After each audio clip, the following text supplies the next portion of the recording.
Ah, come here, kid. Sit with me for a while. I want to tell you something about love, but not the kind you see in movies. I mean the kind that lingers in chores and routines, the kind that sometimes feels more like a promise than a feeling. You know, my dear, love can be strange. It starts as warmth, a spark in your chest, but over time it can wrap itself around duty. And suddenly you wonder, is this love or just habit? Think about caring for someone, a parent, a partner. You wake up one morning, you make their tea, you tuck the blanket just so, and you realize you're doing it without thinking. Your heart hasn't changed, but the spark feels different. Why is that hard, kid? Why does love feel like a chore? You might ask yourself this in the quiet of night. You lie there, staring at the ceiling, wondering how affection became an obligation. Immanuel Kant once said, "Duty is the highest expression of goodwill." Philosophers like him believed we act rightly when we follow duty. But they also warned against empty rituals, because duty without feeling can turn cold, like stale bread. Then there's Stoicism. Marcus Aurelius spoke of love for all humanity. He taught that caring for others is part of the natural order, yet he balanced it with reason. Stoic love is about choosing compassion, not just feeling it. In Confucian thought, filial piety binds children to parents. It's love entwined with respect and ritual. You bow, you help, you honor. It's not just affection, it's a commitment written in tradition. I remember your grandmother, kid. Every morning she rose with the sun, she tended the garden, she cooked simple meals. She never spoke of sacrifice, but her love felt heavy sometimes. Not in a bad way, just present. She taught me that love can be quiet. It can be duty, and duty can hold love when feelings wane. There were days she talked about doing the right thing even if her heart was tired. She said that duty carries you through the dusk. Jean-Paul Sartre argued that love is a choice, that we create our own essence through our actions. So maybe when love feels like duty, it's the echo of choices we made long ago. We keep choosing every day in the smallest acts. But kid, what if you wake up and the choice feels heavy? What if making tea or sweeping floors doesn't bring you joy anymore? You might feel trapped between what you feel and what you owe. That's where soft resilience steps in. Accept the weight, honor the obligation, but also whisper back to your heart. Remind it why you chose this path. Was it kindness, loyalty, shared dreams? Sometimes duty is a bridge. It carries you to the other side of doubt. Even when you can't feel the spark, duty keeps your hand in theirs. It says, "I'm here," even when love feels dim.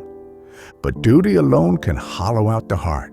That's why you need to feed it with small surprises, a note, a gentle word, a pause in routine. Those moments are seeds. They revive warmth in the soil of obligation. You might ask, "Grandpa, how do I know if it's love or duty?" Listen to your breath. If it quickens at their smile, that's love's echo.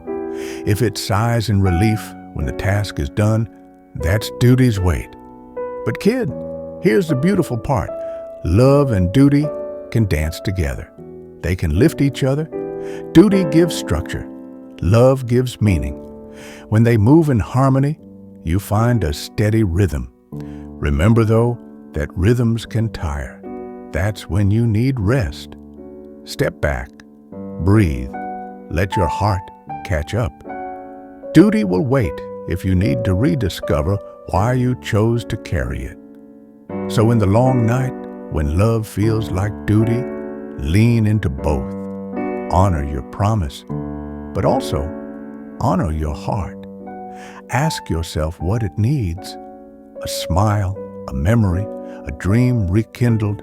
And know this, my dear, even when love feels like duty, it is still love. Duty is just the language love learns over time. It's the echo of all the mornings, laughs, and shared silences. Keep walking, kid. Keep asking the hard questions. Why do I stay? Why do I care? Your answers will come in whispers, in moments you least expect.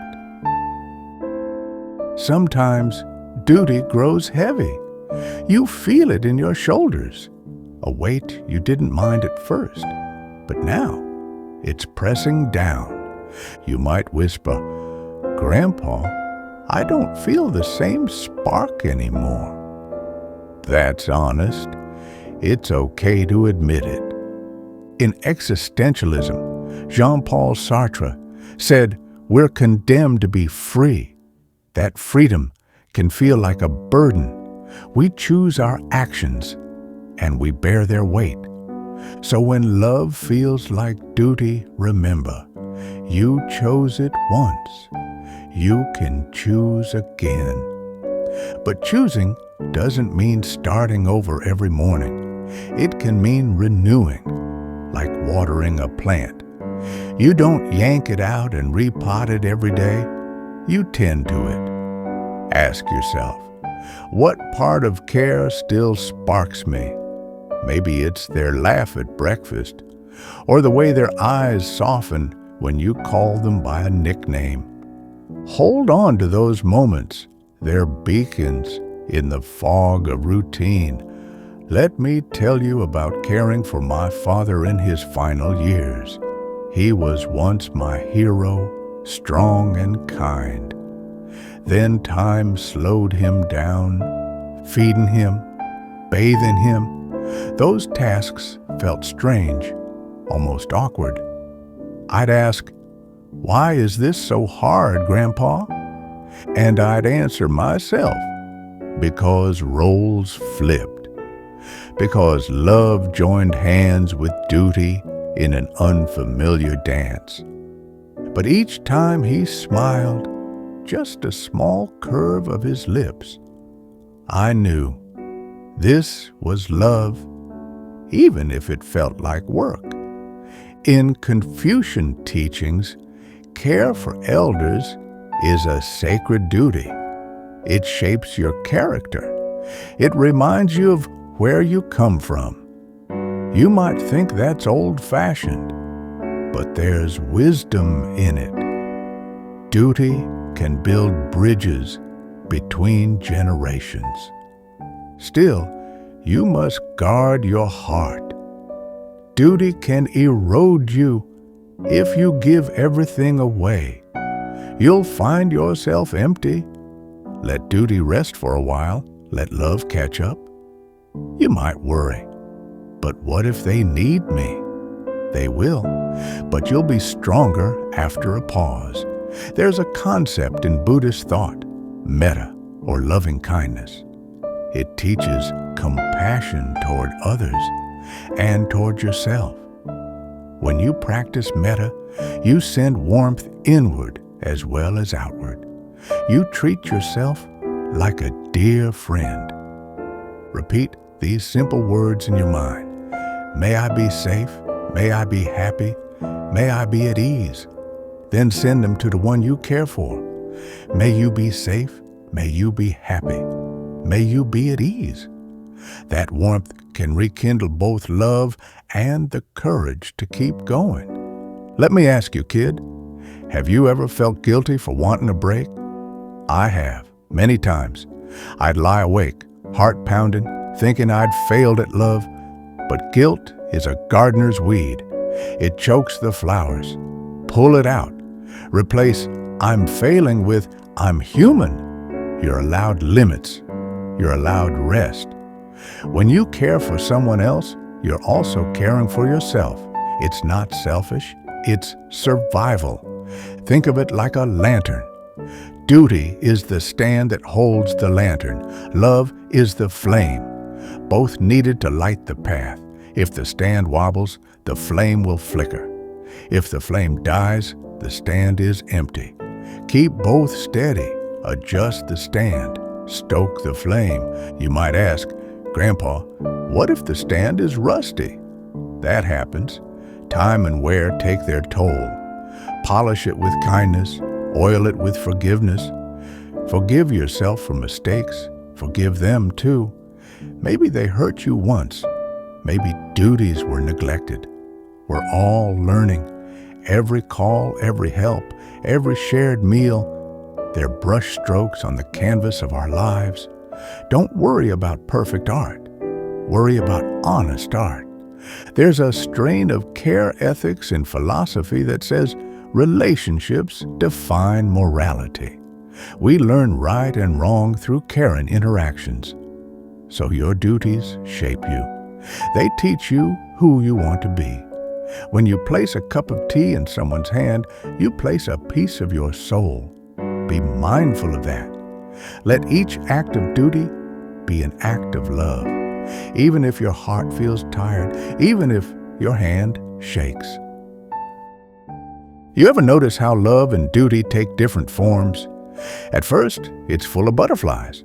Then it settles into something stronger, something steadier. Take friendship. You choose your friends. You laugh together. You share secrets. But true friendship also asks for loyalty. You show up when it's hard. Aristotle spoke of philia, that's friendship love. He said it's built on mutual goodwill, yet it also requires effort. You water that bond. You trim away what doesn't belong. So duty isn't just chores at home. It can be keeping a promise to a friend, calling them on a bad day, even if you want to hide under the covers. And what about marriage? Many think it's all romance, but real marriage is storge, familial love, warm, familiar, sometimes dull, yet it carries you through storms. Storge isn't flashy. It's not fireworks at night. It's a gentle glow. And sometimes that glow dims. That's when duty flickers in. You stay because you promised. Then there's agape, selfless love, the kind that gives without expecting. Some philosophers call it the highest form, but it can burn you out. You pour your heart into someone. You forget yourself. You lose track of why you started giving. That's why we circle back to boundaries. They guard your flame. They remind you that love needs space. Don't be afraid to speak up. Say, kid, I need a moment. Even in love, even in duty, your needs matter too. They're not selfish weeds. They're seeds of self-respect. Let me share a story, my dear. When I first got married, I thought love would carry me. I believed duty was just a boring add-on. But after years, I found myself resentful. I snapped over small things. I felt trapped by routines. Then your grandma took me by the hand. She said, love is a garden. Duty is the fence. Without both, the garden can't thrive. She didn't use big words. She just looked at me with kind eyes. And I understood. I started writing little notes. I'd hide them in her teacup. I'd play her favorite song on the old radio. Those small sparks revived the quiet warmth. They reminded me why I chose her. So when duty feels heavy, look for sparks, surprise notes, a shared joke, a soundtrack you both love. You might ask, Grandpa, what about work? Can work be love and duty? Absolutely. Many of us spend more hours at work than at home. If we care about our tasks, work can become a kind of love. Philosophers call this eudaimonia, a life well lived through purpose. When your work serves others, it can light your heart. But work can also trap you. Long hours, endless emails. You might forget your family, your friends, even yourself. That's when duty needs balance. Clock out on time. Take a walk. Call your kid. Remember why you work. To live. There's no shame in rest. in stepping away, in breathing fresh air. All right, kid, let's go deeper. Love and duty can pull you in opposite directions, yet they also shape each other. Think of cognitive dissonance. You feel two truths clashing. Your heart says one thing, your promise says another. That tension can burn you or refine you. Why is it so hard, my dear? Because we're wired for connection and for autonomy. We crave freedom and belonging at once. In psychoanalysis, Freud spoke of eros and thanatos. Eros drives us to unite. Thanatos pulls us toward boundaries. Love is born in their dance, and so is duty. Phenomenologists say experience is always shaped by context. When you care for someone, your entire world shifts. The act of making breakfast isn't just breakfast anymore. It's proof that you're there. But proof can feel hollow if you neglect presence. Presence is the blood in the veins of duty. Without it, duty is just motion. Here's another thought. Levinas taught that ethics begins with the face of the other. When you see their need, you're called to responsibility. That call is duty, but it's also love reaching out. Yet sometimes the call echoes too loudly. You answer it until you forget your own name. You melt into caretaker and lose lover. So let me ask, who are you beyond your duties? When no one needs you, who do you choose to be? Existentialists say authenticity is our most precious gift. It means owning your choices, even the hard ones. Why do I stay? You might ask. Because I choose this every day. Choice can feel heavy, but it's also liberating. It reminds you that duty isn't prison.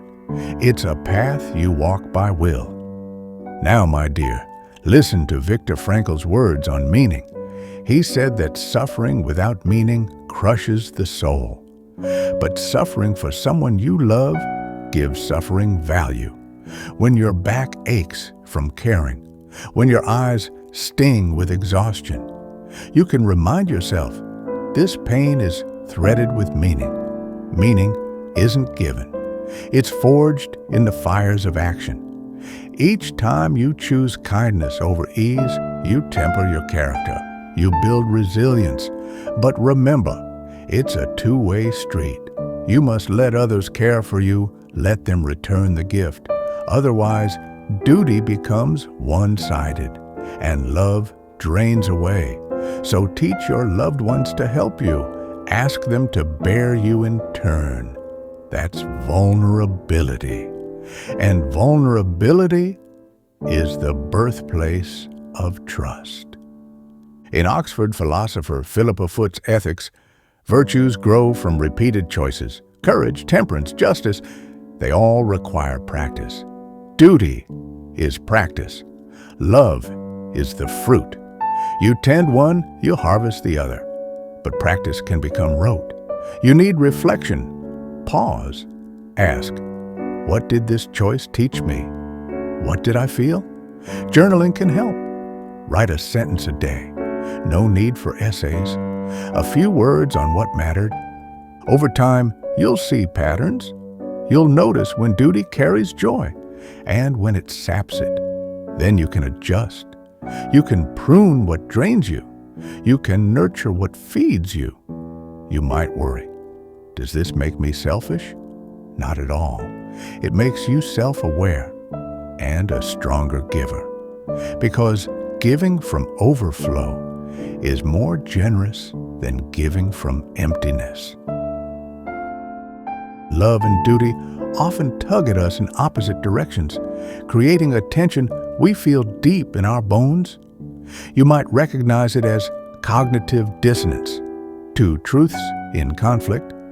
Your heart longs to follow one path while your promise steers you down another. That tension can burn you with doubt or refine you into someone stronger. Freud spoke of eros and thanatos, the drive to unite and the pull toward boundaries. And it's in their dance that love and duty find shape. When you care for someone, it's not just the act itself, but the presence you bring to it. Phenomenologists say our experience is shaped by context. Making breakfast becomes proof you're there, but without true presence, it's just motion. Emmanuel Levinas taught that ethics begins in the face of the other, that seeing someone's need is a call to responsibility. That call is duty, but it is also love reaching out, demanding your attention. You might wonder who you are beyond your duties. Existentialists remind us that authenticity means owning every choice, even the hardest ones. Why do I stay? You may ask. Because I choose it again and again. Viktor Frankl wrote that suffering without meaning crushes the soul, yet suffering for someone you love gives your pain purpose. Each time you choose kindness over ease, you temper your own character and build resilience. Boundaries aren't walls. They're the edges of your heart's vessel. Without them, you spill into exhaustion. With them, you hold depth and strength. Self-compassion researcher Kristen Neff urges us to treat ourselves as kindly as we treat our best friend. When you fail, speak gently to yourself. When you need rest, grant it without guilt. That inner kindness guards against duty fatigue and reminds you that you're human. Martin Buber drew a line between I, thou, and I. It relations. In I, thou, you see the other as a whole being. There is love. In I, it, they become tasks or objects. There is duty without warmth. Practice I, thou by offering your full attention, greeting with your eyes, and listening not just to words, but to silences. That simple shift transforms obligation into communion. Gratitude is the oil that smooths the gears of obligation. When you notice the small things, the way someone's hair catches light, the scent of fresh laundry, the soft click of a closing door, you invite the glow of love back into your duties. Phenomenologists say meaning lives in perception. Change what you notice, and you change how you feel about the tasks you perform. Our work can become a form of love when it serves others. Aristotle spoke of eudaimonia, a flourishing life through purpose. When your daily tasks help someone, you build meaning into the routine. Yet work can trap you in long hours and endless demands. Remember to clock out, take a walk, and call your loved one. You work to live, not live to work. Psychologists talk about narrative identity. You craft your life as a story. Love and duty are chapters in that story, each with its own lessons. If you feel stuck in a chapter, you can rewrite a paragraph. Introduce scenes of gratitude, plot twists of rest, and dialogue of forgiveness. You are both author and protagonist with the power to shape meaning. Anthropologists describe a gift economy where giving without expecting return builds bonds of dignity. A homemade loaf, a flower from the garden, a listening ear. These small gifts weave connection without invoices. Acknowledging the invisible work of emotional labor honors the weight you carry and invites others to share the load. You'll find space for joy again when you distribute care. Neuroscience whispers that oxytocin flows when you hug or hold hands, reminding duty it can feel like love. Habit loops, cue, routine, reward, shape our days. Break the loop by changing the cue. A new playlist, a different route home. That novelty turns routine into discovery, rekindling both spark and promise. Attachment theory teaches that our early bonds shape how we give and receive care. A secure style lets you ask for what you need and accept help. An anxious style clings to duty for reassurance, while an avoidant style resists care to protect autonomy. Awareness is the first step toward balance. You can learn new patterns by practicing trust, vulnerability, and asking for support. You ever notice, my dear, how caring for yourself can feel like its own duty? We talk so much about duty to others, but self-care often gets left on the shelf. Yet without it, your heart runs dry. Think of Aristotle's golden mean. Virtue lies between excess and deficiency. Self-care is the mean between selfishness and self-neglect. You don't pamper yourself at every whim, nor do you ignore your needs. You treat yourself with balanced kindness, just as you'd treat someone you love. When you wake in the morning, take a moment. Breathe. Feel your heartbeat. Honor the life that pulses within you. That moment is a gift, an act of self-love that fuels every duty you'll perform today. You might wonder, is this selfish? Only if you believe your needs don't matter. But remember, Con, every person is an end in themselves. You, too, deserve the respect of your own kindness. Let's speak of Taoism for a moment. The Tao teaches effortless action, Wu Wei, flowing with life instead of pushing against it. In love and duty, we often try too hard. We force affection or grind through tasks. But sometimes the greatest gift is to pause, to step back and let things unfold. Trust that love and duty will find their rhythm when you stop trying to control every moment. Imagine a river. It doesn't wrestle with the banks. It flows, and in flowing, it nourishes the land. Your mind is that river. When you're not wrestling with yourself, doubting every feeling, chastising every lapse, you flow. You give freely, love deeply, and fulfill your duties with grace. So practice Wu Wei in your care. Act when it feels right, rest when it feels right, and trust the current. There's also the African concept of Ubuntu. I am because we are. It reminds us that our identity is woven into community. When you care for another, you reinforce the fabric that holds us all together. Each act of duty is a stitch in that tapestry of belonging. And each stitch, though small, strengthens the whole. But Ubuntu also calls for reciprocity. You feed the community, and the community feeds you. You water the garden of relationships, and it blooms back at you. If duty ever feels one-sided, reach out. Ask someone to hold your hand. Share your burdens.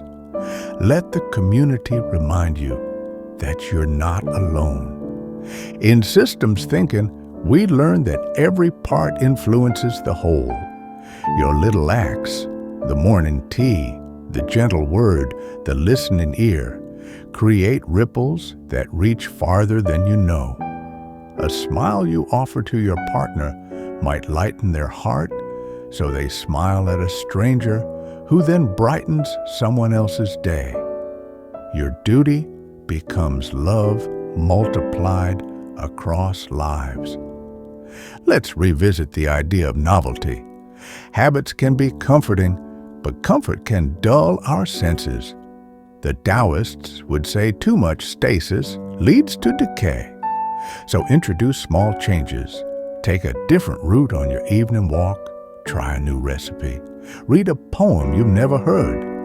These acts of curiosity stir your spirit, reminding you that life and love are always new if you let them be. And curiosity brings wonder. Wonder is the spark that ignites gratitude. When you notice how light filters through leaves or hear birds sing at dawn, you tap into awe. Awe dissolves fatigue. It reminds duty that it's part of something vast and beautiful. That sense of wonder can turn a simple chore, washing dishes, folding clothes, into a mindful meditation. Mindfulness itself is a practice of I-thou, meeting each moment fully without turning it into just another task. When you wash a plate, feel the warm water on your hands. Notice the texture and weight of the dish. Listen to the sound of water hitting porcelain. In that presence, duty becomes devotion. Let's talk about emotional intelligence. Daniel Goleman described it as recognizing and managing our own emotions and those of others. When you care, you feel pain, joy, frustration, relief. Name those emotions. I feel tired. I feel proud. I feel upset. Naming gives you power. It turns a storm in your chest into a conversation. Then you can decide how to respond, whether to rest, to reach out, or to gently push forward. And when someone you love shows an emotion, reflect it back. I hear you're sad. I see you're worried. That reflection is pure I-thou. It says, I'm here with you.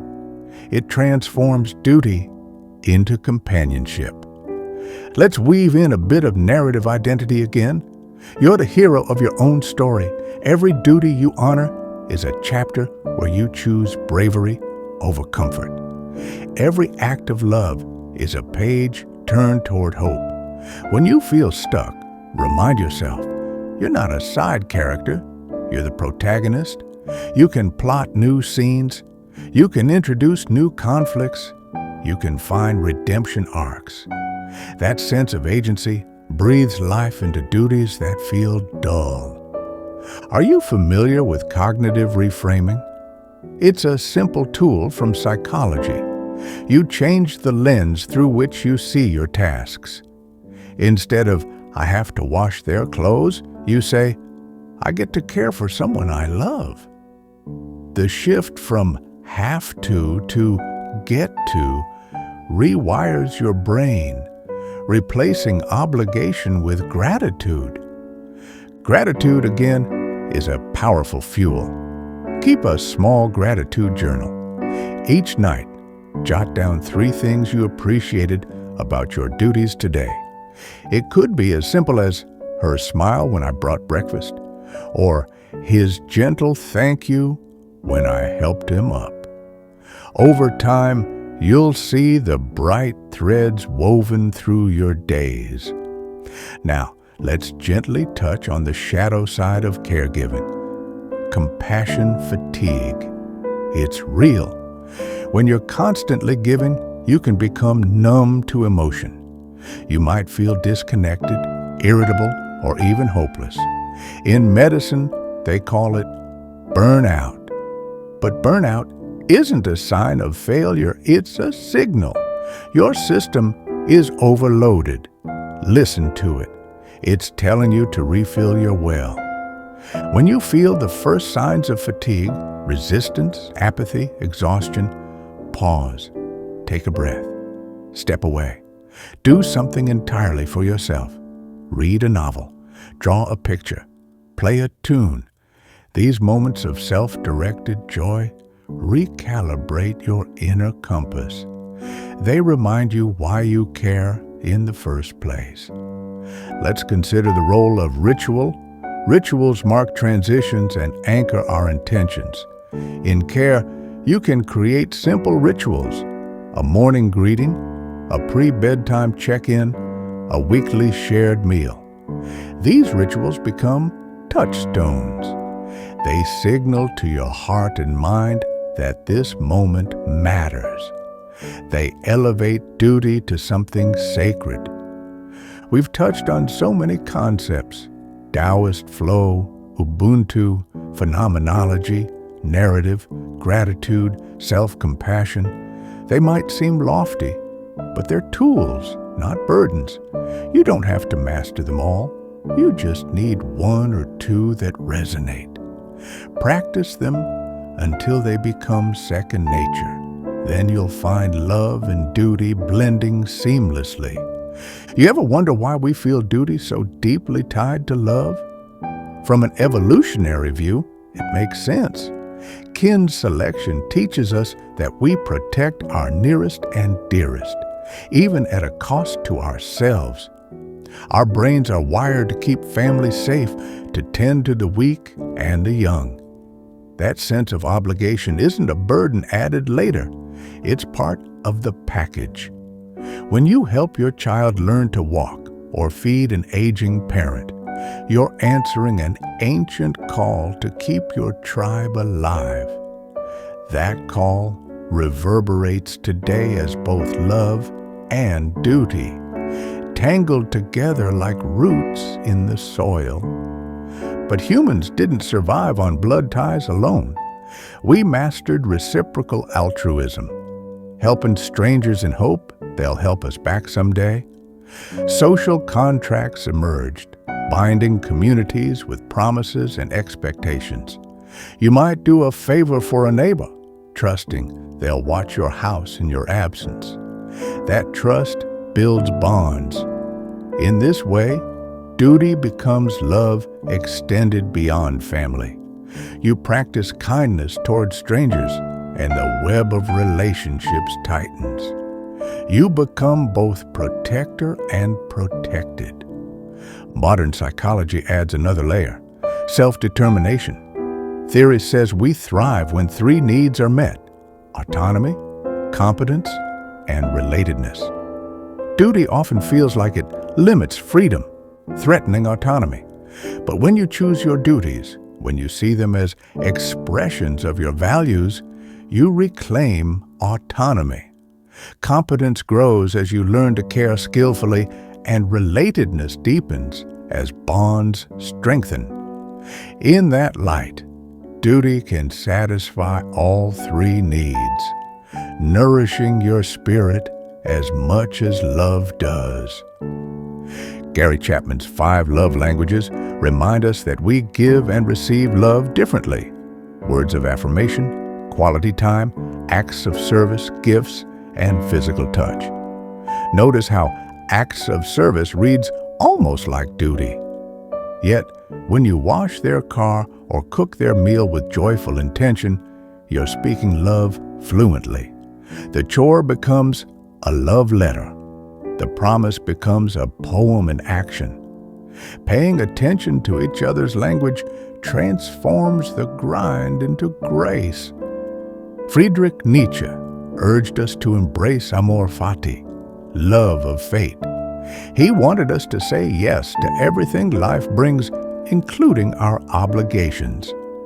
If you can learn to cherish your duties as part of your unique path, they shift from weight to wonder. Instead of resenting the tasks that tie you, you welcome them as notes in your personal symphony. You find beauty in the mundane, and duty becomes a dance you chose to learn. Albert Camus spoke of the absurd, the gap between our search for meaning and the universe's silence. He urged us to revolt, to find joy in that rebellion. Each small act of care, brushing a grandchild's hair, adjusting a pillow, becomes an act of defiance against meaninglessness. You carve meaning out of routine, you create purpose with every cup of tea you pour. In that defiance, love and duty meld into your personal rebellion against despair. Cultures vary in how they blend love and duty. In collectivist societies, duty to family and community often takes precedence. Love is expressed through sacrifice. In individualist cultures, personal fulfillment can trump obligation. Love may be seen as a private feeling.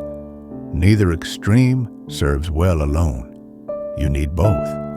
The freedom to choose how you care, and the rootedness that comes from shared responsibility. Learning from other cultures can teach you new rhythms for balancing self and others. The Tao teaches yin and yang, opposite forces that complement one another. Love is yang, warm, expressive, expansive.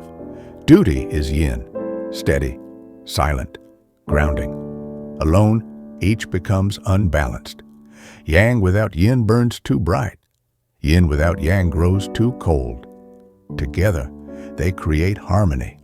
When you feel your heart fluttering without structure, let duty steady the beat. When your duties feel mechanical, let love infuse them with warmth. In our digital age, boundaries blur easily. You might answer messages at midnight or scroll social media instead of sleeping. Technology can tether you to duties around the clock. So set simple rules.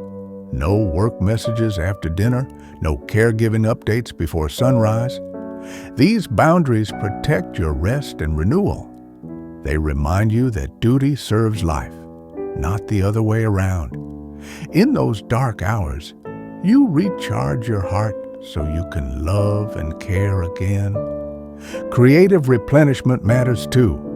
When you paint, write, or play music, you tap into a different part of yourself. Those creative veins refill your well. The joy you find there spills over into your duties. You approach them with fresh eyes and a playful heart. Even if cooking dinner was a chore yesterday, today you might treat it like an experiment, mixing spices, tasting flavors, laughing at the outcome. That creativity stirs love back into routine. Love and duty shape us from our earliest days. You learn obedience before you learn affection. Standing in line, following rules, bowing to traditions.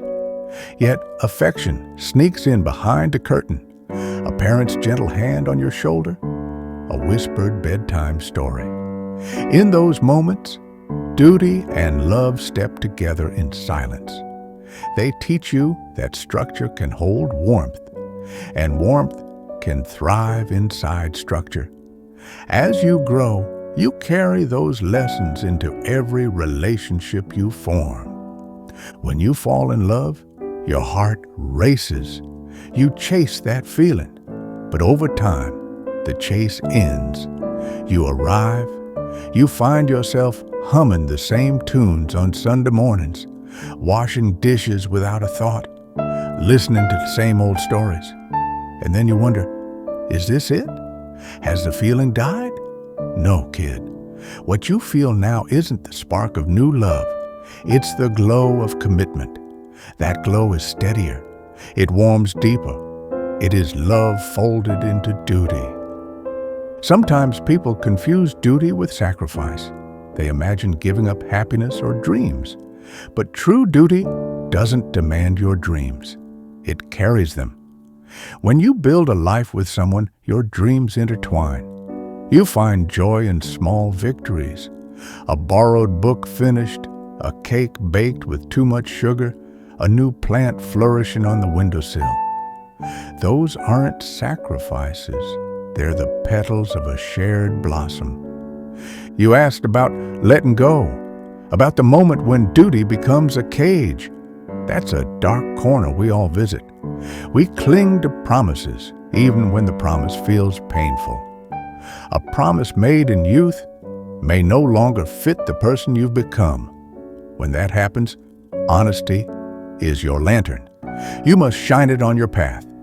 Ask yourself, is this promise still a gift, or has it become a chain? Then answer with kindness, both to yourself and to the other person. Friedrich Hegel spoke of dialectic, thesis, antithesis, synthesis. In love and duty, you face two poles, the freedom to be yourself and the responsibility to others. The tension between them can tear you apart or weave you stronger. When you listen deeply, you hear both voices. You refuse to silence either. Instead, You craft a new harmony. You choose actions that honor your needs and your promises. That middle path is your synthesis. Your life is a series of farewells and greetings. Children grow and leave the nest. Friends move away. Parents pass on. Duty asks you to care for them until the very end. Love asks you to remember them even after they're gone. In grief, the line between love and duty blurs. You keep alive the memory of a laugh, a phrase, a recipe. That memory is both your duty and your greatest act of love. I want to remind you of Viktor Frankl again. He said that when we can no longer change our circumstances, we're called to change ourselves. That's especially true when duty feels endless. You can't control every need that comes your way, but you can control your response. You can choose compassion over frustration. You can choose gratitude over resentment. You can choose to redefine what enough looks like. Sometimes, kid, the kindest thing you can do for someone is step back. If you hold on too tight, you smother the very person you aim to protect. Let your loved ones stumble. Let them learn. Your duty then becomes supporting from a distance, ready with an encouraging word, not a hand that pulls. That kind of love respects autonomy. It trusts the other person's capacity to grow and to fail. Philosopher Judith Butler wrote that vulnerability is our shared condition. To care for someone means to open yourself to vulnerability. You risk being hurt. Yet that risk is the price of deep connection. Without it, love turns brittle. So you must choose vulnerability again and again. You choose to care despite the risk. You choose to stay despite the fear. That choice is where love and duty collapse into one brave act. As you move through seasons of life, your duties will change shape. You might find yourself mentoring a young colleague. You might become the elder to others again, offering guidance and listening ears. Or you might find yourself alone, untethered by particular duties, searching for new ways to care for a cause, for a community, for the earth. Each phase brings fresh challenges, but the principle remains: love and duty are partners. One gives the other purpose. The other gives the first its steadfastness. When you look back on your life, the moments that will shine aren't the grand gestures, but the quiet ones. The cup of coffee made just right. The letter slipped under a door. The hand held in the dark. These are the verses of a life well sung. They're neither duty without love, nor love without duty. They're duty as love, love as duty. And they're the legacy you leave when you're gone. My dear, as we continue, let's look at the moral imagination. This is our ability to see beyond ourselves, to picture how our actions ripple through time and space. When you perform even the smallest duty, washing a plate, tucking in a blanket, you set off waves. Someone feels cared for. They, in turn, pass it on. Moral imagination helps you grasp that your duties aren't isolated chores. They're threads in a living web. Each thread pulled with kindness strengthens the whole. Consider the ethics of care as discussed by Carol Gilligan and Nell Noddings. They remind us that morality isn't built solely on abstract rules, but on relationships. When you focus on bonds, you find that duties, feeding, listening, supporting, become expressions of love. Instead of "I must," you think "I want to," because you're responding to a face you know, a history you share. That shift in perspective makes every act resonate more deeply. We live in a time of global interdependence. Climate change, pandemics, economic instability, they remind us that our duties extend beyond family and friends. We owe care to our communities, our planet, future generations. That sense of obligation can feel overwhelming, but you don't have to carry the whole world at once. As Greta Thunberg showed, small, consistent acts, voting, reducing waste, speaking up, add up. Your duty becomes love for all who share this earth. Let's talk about spiritual duty. Many traditions speak of dharma, a Sanskrit term for one's calling or righteous path. It's not just duty imposed by others, but your own inner compass. When you align your actions with dharma, feeding the hungry, speaking truth, practicing compassion, you serve both love and duty. You find a deeper satisfaction because your chores reflect your core values. In Jewish thought, there's the concept of mitzvot, commandments that guide daily life. They range from ritual observances to ethical deeds. The power of mitzvot lies in their integration. Prayer, charity, kindness, they weave together. Your morning ritual of making coffee can become a mitzvah if you offer it with intention. May this warmth nourish my beloved. That simple blessing transforms an ordinary task into a sacred duty. You might ask, Grandpa, what about mistakes? What if I fail at duty? Everyone fails, my dear. Mistakes are the tuition fees of growth. When you break a promise or let someone down, don't hide. Acknowledge it, apologize, repair. That process, confession, apology, restitution, is itself a duty of love. It rebuilds trust and teaches humility. Over time, you learn to handle failures with grace. In more secular terms, restorative justice speaks to this process. When harm is done, intentional or not, restorative circles bring together those hurt and those responsible. They speak truths, they listen, they seek ways forward. That model can guide personal relationships too. When you harm someone you love, invite a restorative conversation. You'll find that honesty and accountability deepen bonds rather than shatter them. Let me share a story. Years ago, I hurt a dear friend with careless words. I apologized, but the wound lingered. Months later, I invited her for tea. I said, I want to hear how you felt. She cried. I listened.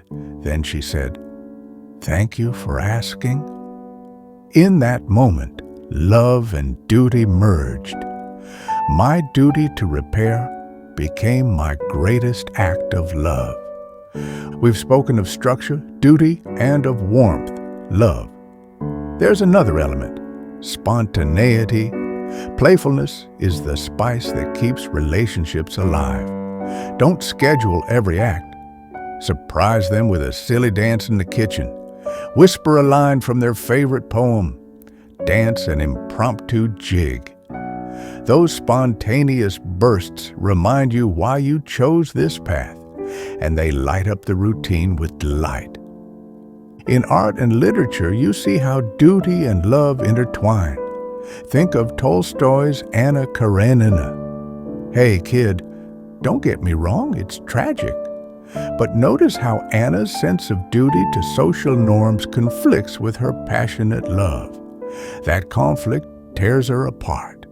Contrast that with Levin, who finds meaning in the small, dutiful tasks on his estate, plowing fields, caring for workers, blended with genuine affection.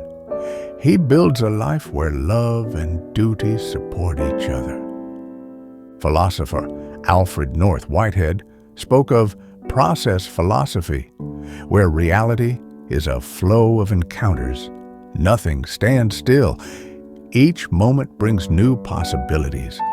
Your relationships are like a river, always shifting. Duties that served you last year might need reshaping this year. Love that bloomed in youth might require new forms as you both grow older. process thinking reminds you to stay adaptable, to treat duty as responsive rather than rigid. Let's turn to hospitality. To welcome someone into your home is both love and duty. You open the door, prepare a meal, offer rest. But hospitality also requires self-care. You can't host if your own hearth is cold. Set limits on how many guests you can invite and for how long. A well-tended home sustains both host and guest. Hospitality teaches balance, the joy of giving, the wisdom of restraint. Activism is another form of duty love. When you protest injustice, you act out of compassion and responsibility. You risk discomfort to stand for what's right. That's duty fused with love for humanity. Yet activists also need care. Compassion fatigue can strike hard. So movements thrive when they build support networks. Time for rest, mental health resources, shared leadership. Even in collective duty, care for yourself remains essential. Think about technology again. Digital tools can help you fulfill duties. Reminders to call your parents, apps to organize chores, platforms for fundraising, but they can also distract. So curate wisely. Let technology serve your values, not the other way around. Use it to connect, to learn, to amplify care. Don't let it replace face-to-face presence, that quiet magic that no screen can replicate. Now let's go even deeper, into the sacred soil where the roots of love and duty grow. There's a Japanese concept I want you to know, giri. It's often translated as duty, but it's richer than that. Giri is the sense of moral obligation that binds people together between parent and child, teacher and student, friend and friend. It's not contractual, it's relational. In giri, to care is to reciprocate, not because you're forced, but because your very identity is interwoven with others. When someone shows you kindness, giri invites you to respond with gratitude, not just in words, but through actions that sustain the bond. Western minds sometimes bristle at the idea of duty without autonomy, but let me challenge that. What if duty isn't the enemy of freedom, but the expression of your highest self? The version of you that lives not for fleeting pleasure, but for meaning? When you care for your elders, support your partner, or raise your child, even when it's exhausting, you're not losing yourself. You're discovering the part of yourself that endures, that matters. You see, modern life sells you a lie, that freedom is the absence of responsibility. But true freedom is choosing your responsibilities wisely and giving yourself fully to them. Anyone can float from one thrill to another, untouched and untouched. But to plant roots, to say, I am yours and you are mine, that takes courage. That's freedom forged in fire. Let's talk about resentment, because it sneaks in where love and duty meet. Sometimes, when you give and feel unseen, duty becomes a burden. Why do I always have to do this? Why can't they help me? Those are natural feelings. Don't shame yourself for them. But don't let them rot inside you either. Speak up, express your needs, rebalance the scales. Duty must be mutual, or it breeds bitterness. Love must include self-love, or it burns out. And what about when love fades? When the duty remains, but the passion withers? This is one of life's hardest truths. You may still have to show up for someone you no longer feel close to. In those moments, shift your attention. Find dignity in the act itself, not just the emotion behind it. You may not feel affection, but you can still act with integrity. That kind of constancy, quiet and strong, is the stuff of legends. Consider caregivers, nurses, hospice workers, parents of special needs children. They often give without receiving much in return. Their work is invisible to the world, yet monumental. How do they endure? Many speak of a deeper reservoir, a kind of spiritual devotion. They don't wait for praise. They draw strength from knowing they are upholding life itself. That's the sacred heart of duty. Love, too, must mature. Young love is a wildfire, brilliant, hungry, unstable. Mature love is a hearth fire, steady, warm, dependable. It requires tending, stoking, sometimes rekindling. It's built less on passion and more on patience, less on sparks, more on embers. That shift can feel dull to those who crave constant excitement. But oh, the beauty of it, the quiet joy of knowing someone has your back year after year, and duty too evolves. What you owe at 20 is not what you owe at 50. When you're young, your duty is to learn, to stretch, to make mistakes. Midlife brings new obligations. Children, aging parents, a calling to serve beyond yourself. Later in life, your duty may shift toward legacy, passing on wisdom, making peace with your past, preparing others to carry the torch. Duty also includes the courage to say no. Not all obligations are worthy. Some are born from guilt, fear, or manipulation. The duty to others must not erase your duty to your own well-being. Learn to discern. Is this duty life-giving or life-draining? Does it serve truth or only appearances? That's a lifelong lesson, and each season of your life will ask it anew. In Buddhism, there's the concept of right action, one of the Noble Eightfold Path. It teaches you to act ethically with compassion, not out of ego or compulsion. When you offer a helping hand, ask yourself, is this done with presence or with resentment? Am I here truly or just performing goodness? Right action is rooted in clarity. It connects you with others not as a martyr, but as a fellow traveler on the path. Sometimes, duty must defy authority. Think of civil disobedience, when laws are unjust, when rules uphold cruelty. People like Rosa Parks, Mahatma Gandhi, and Nelson Mandela performed their duty not by obeying, but by resisting. They loved their people enough to risk punishment. That kind of moral courage doesn't come from comfort. It comes from a soul ablaze with conviction. Here's a tender truth. Love often makes duty harder, because when you care deeply, every failure to meet a duty hurts more. You forget a birthday, and it stings. You speak harshly, and guilt floods in. That's the price of love. You become vulnerable to your own imperfections. But don't let that paralyze you. Use it. Let the sting remind you that you care. Apologize, repair, begin again.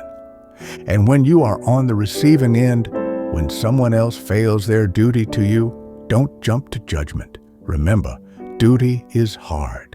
People falter. People forget. If they return with humility, meet them with grace. If they don't, set boundaries, but let go of hate. Resentment chains you to the very person you wish to escape. Forgiveness, even if silent, frees your soul. Let's talk about tradition. In many cultures, duty is passed down through ritual.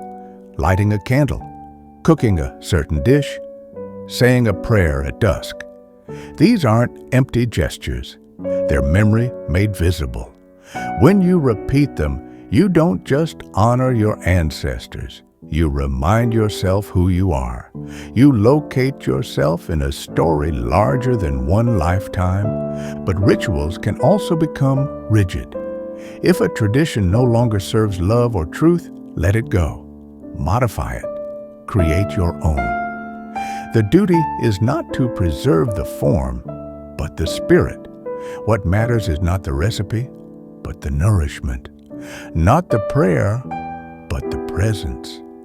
In the end, love without duty floats away. Duty without love dries out. But when the two entwine, then you have something unshakable. Something that can outlast hardship. Something that carries a family, a nation, even a world. So here we are, after wandering through the quiet halls of love and the winding paths of duty. We've walked through memory, through fire, through stillness.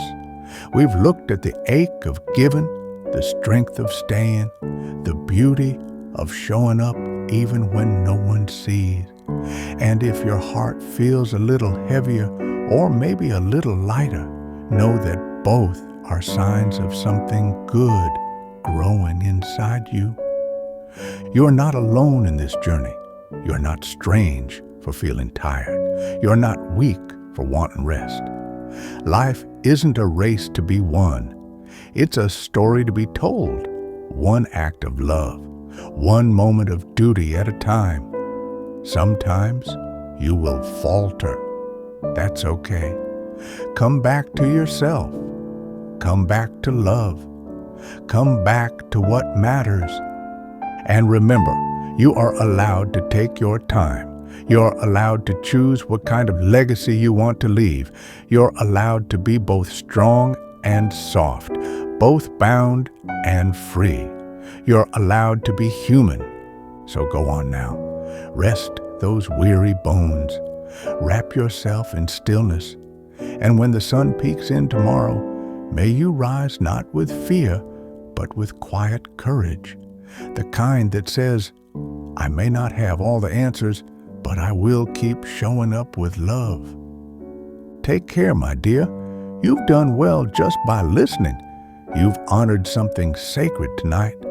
And wherever you go from here, know that this old heart is proud of you. Sleep peacefully. You are home. You are loved. You are enough. Good night.